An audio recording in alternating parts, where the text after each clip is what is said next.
Italian Wine Podcast. Chin Chin with Italian wine people.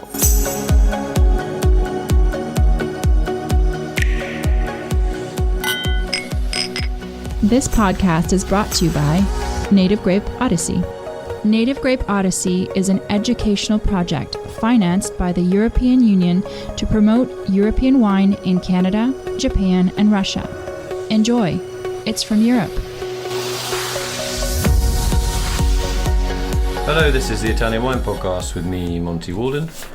My guest today is Paulo De Carvalho. Paulo works for and is a member of the famous Cotarella family, winemaking family. Welcome. Thank you. Thank you very much. So let's start with your background. You're from Brazil. Where are you from in Brazil and how did you end up in Italy? Yeah, well, I was born in Brazil in a city that's called Belo Horizonte, which is basically, it's an important city. It's not as famous as Rio, of course, but it's still quite big. My grandfather was Italian. He was from Campania. And I had my Italian citizenship when I was 13 years old. Really?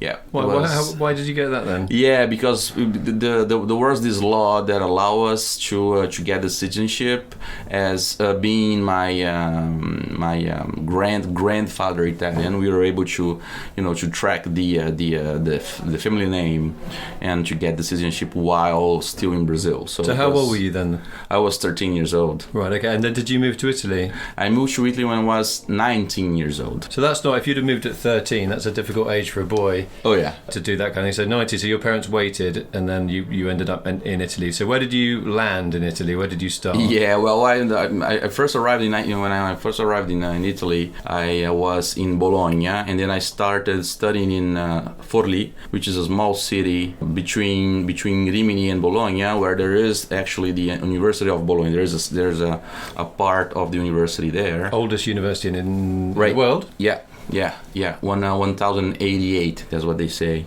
And I started studying economics there, what they call Economia e Commercio. It's a type of course in economics and...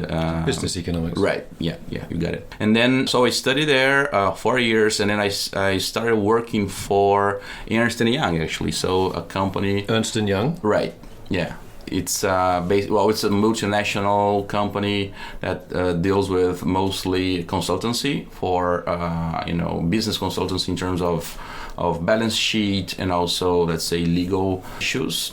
And I met my wife there while we were working there, because Marta, that's your wife? Yeah, she's the oldest daughter of Renzo Cotarella, and she used to work for Ernst & Young too. Basically, she was not working in the company, she was not in Famiglia Cotarella yet, and we met there while in this consultancy company. But had you been exposed to wine before then? Oh, absolutely. I mean, in Brazil or obviously in Italy, but I mean, in Brazil, did you have wine at the table or not really? Oh, yeah. Well, that actually we used to, which is a kind of, let's say, it's an unusual thing in Brazil, but for considering my Italian heritage, we used to have wine. I mean, of course, my parents and my grandfather, they used to have wine always in the table. So I was like a little bit used to it. I didn't have the culture that I have now, of course, but we were already introduced to wine when we were little kids. So there was something about it even in Brazil.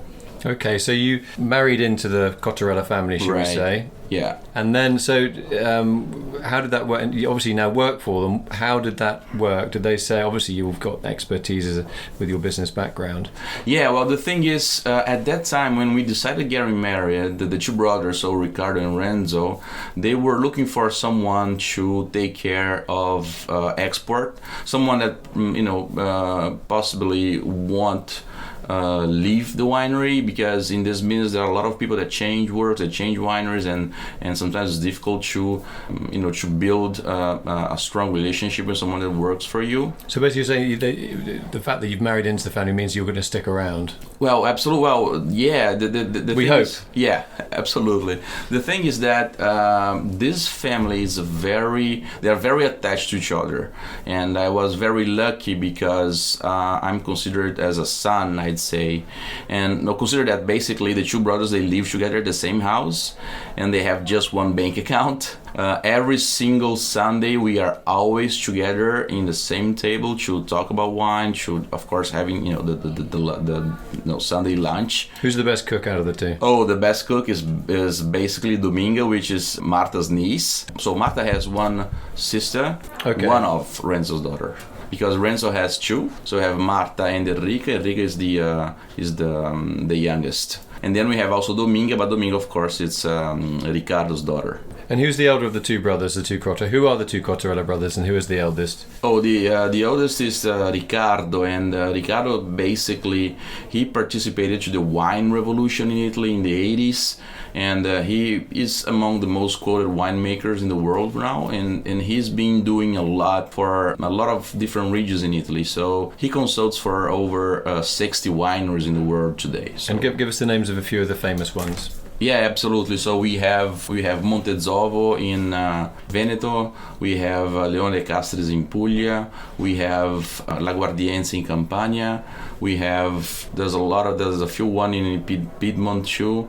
We have Tuscany. Yeah, Tuscany, his current work with Sai Agricola. So we have Poderina, which is in Montalcino, and then you have Volpaia, which is very, very interesting Chianti. So they are in the Chianti area. Chianti Classico, Grata. Chianti Classico, yeah. And then he just got the Citra winemaking management. Citra, it's a big company. They are in Marche. They produce a fairly interesting amount of wine. And the thing about Riccardo is that he has also participated to, let's say, he focused on regions that initially they were not extremely famous. Let's say Campania in the end of the 70s, it was an interesting region but not extremely important. And in that period, he developed wines like Montevetrano, Terra di Lavoro, and at the same time with us, with the Cotarella Family Winery, he was developing the Montiano, which is our Merlot flagship. So basically, we're talking about a Merlot that comes from Lazio region and other wines that comes from Campania region with indigenous varieties, international varieties. So he looked for doing something different, actually. So at lunchtime, who chooses the wine? Is there a big fight about what you're going to have? Or? Yeah, well, it's let's say that I am getting to have that responsibility now. So let's say that in the house, when we're eating, so when we're having fun, I'll take care of it. But when, of course, we're talking about our wines, we're talking about tasting and deciding the blends and everything, we have Riccardo that's in charge, and there's also, of course, Pier Paolo Chiasso that is basically the right arm of Riccardo in the winery, and he is the husband of Dominga. So as you can see, all the families involved into the business. So what is does the family, obviously the family estate, so the brothers live together and their families are all together in one place, their family farm, what's it called and what village is it in?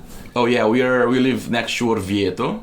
Okay. So the winery is in Montecchio, it's 15 kilometers south of Orvieto, and we live all around Orvieto. There's a house where we stay mostly in the summer. It's Orvieto, isn't it? Yeah. It's between Orvieto and a little town called Monterubiaglio, and that little town basically is where the two brothers were born. So there's a country house there in the middle of these two small cities, small towns, and we are always together there when we're not traveling, of course. Okay, let's just finish by talking a little bit about international markets. Yeah. What are the trends that you're seeing, particularly, say, in North America?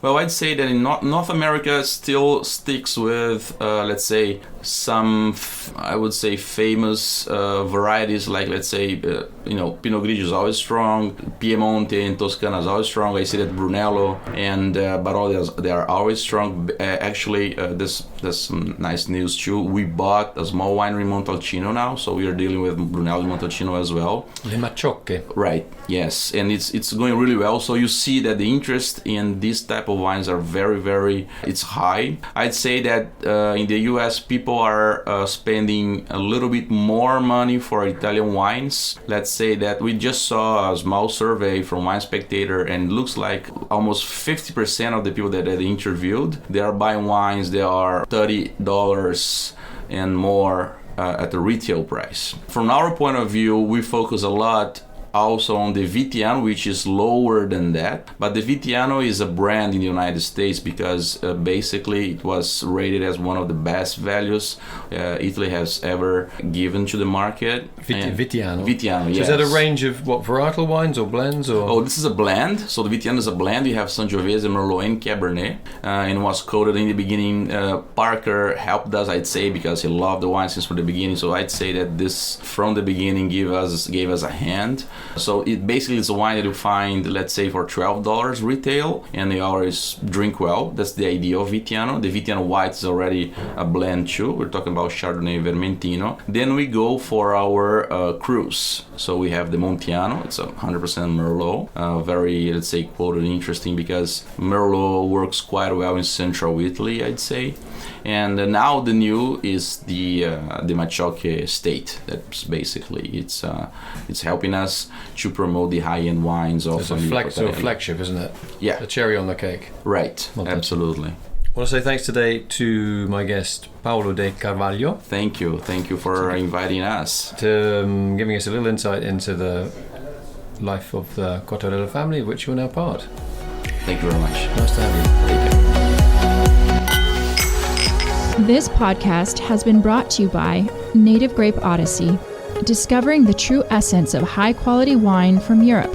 Find out more on nativegrapeodyssey.eu. Enjoy. It's from Europe.